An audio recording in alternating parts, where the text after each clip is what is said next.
তারাতলায় ছাদ ভেঙে মৃত্যু হয়েছে ভাটপাড়া পৌরসভার 15 নম্বর ওয়ার্ডের পূর্বাশা এলাকার বাসিন্দা বছর 40-এর কৃষ্ণা চৌধুরী ও পাপ্পু কুমার রাজকের। তবে এই ঘটনায় পাপ্পু কুমার রাজকের পরিবার ও কৃষ্ণা চৌধুরীর পরিবার তারা সঠিক তদন্ত চাইছেন।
আমি এইটুখানি চাইছি সরকারের কাছে যে আমার একটাই মেয়ে পড়াশোনা করছে।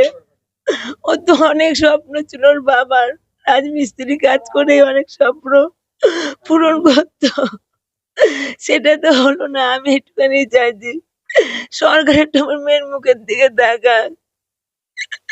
পড়াশোনা করছে, যে কাজ বাজ যদি দেয় এরপরে। আমার নাম শিউলি রাজক,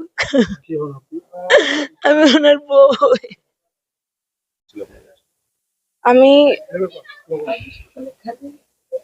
সকালে বাপি কাজে গেছিল। এবার সকালবেলা কাজে আমরা বাড়ি ছিলাম না। এবার আমাদের কাছে খবর আসে 5টার সময়, বিকেল 5টার সময় ফোন করে বলে, যার সাথে কাজ করে তার ভাই ফোন করে বলেন যে মানে বাবার পিজিতে হসপিটালে ভর্তি, খুব ক্রিটিক্যাল অবস্থা, এমার্জেন্সি। এবারে আমরা যাই, সঙ্গে সঙ্গে বেরিয়ে যাই। বাপিকে খুঁজে পাওয়া যায় না। হসপিটালে 2 ঘন্টা ধরে পুরো খুঁজেছি, কিন্তু খুঁজে পাওয়া যায়নি। তারপরে জানা যায় বাপি আর নেই। আমার সরকারের কাছে একটাই অনুরোধ, যে আমার বাপির ওপরেই সংসারটা চলতো। একটাই অনুরোধ, যাতে সরকার আমাদের একটু দেখে। আমার মাকে যাতে আমি এখন পড়াশোনা করি, আমার মাকে যেন আমি কাজ করে খাওয়াতে পারি। সরকারের কাছে একটাই অনুরোধ, একটুখানি যেন আমাদের দেখে। চাকরি, যাতে আমি নিজে খেটে মাকে খাওয়াতে পারি। বাবা কি কাজ করতো? বাবা রাজমিস্ত্রি কাজ করতো। কত বছর ধরে? আমি ছোটবেলা দিয়ে যেখানে কাজ করছো ওইটা 1 মাস। হ্যাঁ, আর আগে এখানেই কাজ করতো, লোকালেই কাজ করতো, বাট এই 1 মাস ধরে কলকাতায় যায় কাজে। কম ভাই বোন কেন? আমি একাই। জীবনে কি করতে চাও তুমি? জীবনে কি করতে চাই, জীবনে জীবনে আর কি করতে চাই, আমার মাকে একটু কাজ বাজ করে দেখতে চাই, আর কিছু না। পুষ্পা রাজক এখানেই কাজ করতো। 1 মাস দিয়ে তারাতলায় ওখানে গিয়ে একটা কাজ পেয়েছিল, ওখান দিয়ে নিয়ে গেছিলো কন্ট্রাক্টর, কি একটা কন্ট্রাক্টর নামটা যেন ভুলে যাচ্ছি। ওই কন্ট্রাক্টর এখান থেকে নিয়ে গেছিলো, আর ওপর দিয়ে ওখানে 1 মাস দিয়ে ওখানেই কাজ করছিল। কালকে সকালবেলায় কাজে বেরিয়েছিল। সকালে কাজে বেরোনোর পরে আমাদের সময় পাই 4টে নাগাদ আমরা খবর পাই, যখন তারাতলার ওখানে থানা দিয়ে কি আপনার এখানে অ্যাক্সিডেন্ট হয়েছে, আপনারা এখানে আসুন। আর থানায় প্রথমে থানা দিয়ে আপনার যাবে, এটা কি হসপিটালের নামটা যেন ভুলে যাচ্ছি, এসে ওখানে। বলছি, এরকম ভয়াবহ দুর্ঘটনা কি যারা এসব করেছে তাদের কি শাস্তি চাইছেন?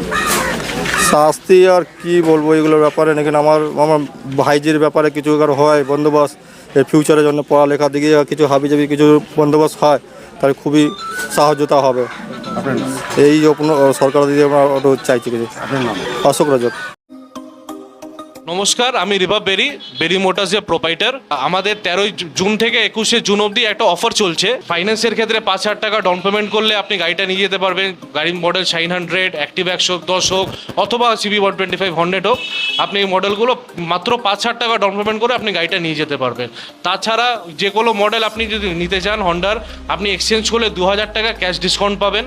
এই ছাড়া আমি অনুরোধ করছি আপনারা অবশ্যই 13 জুন থেকে 21শে জুন আমাদের কাছে ভিজিট করুন। আমাদের লোকেশন হচ্ছে বুদ্ধবাগ থেকে আপনি যদি আসেন, কল্যাণী হাই রোড এক্সপ্রেসওয়ে থেকে যদি আপনি আসেন, সেন্টারবাগের দিকে যে রাস্তাটা, সেই রাস্তাটায় আপনার একদম আঙ্কিত হুন্ডাইয়ের পাশেই আমাদের শোরুমটা হচ্ছে বেরি মোটরস বলে। আর যারা কল্যাণী সেন্টারবাগ থেকে আসবেন তারা একদম পেট্রোল পাম্পের আগেই আঙ্কিত হুন্ডাইয়ের পাশেই আমাদের আউটলেটটা আছে। আপনারা অবশ্যই এসে আমাদের ভিজিট করুন।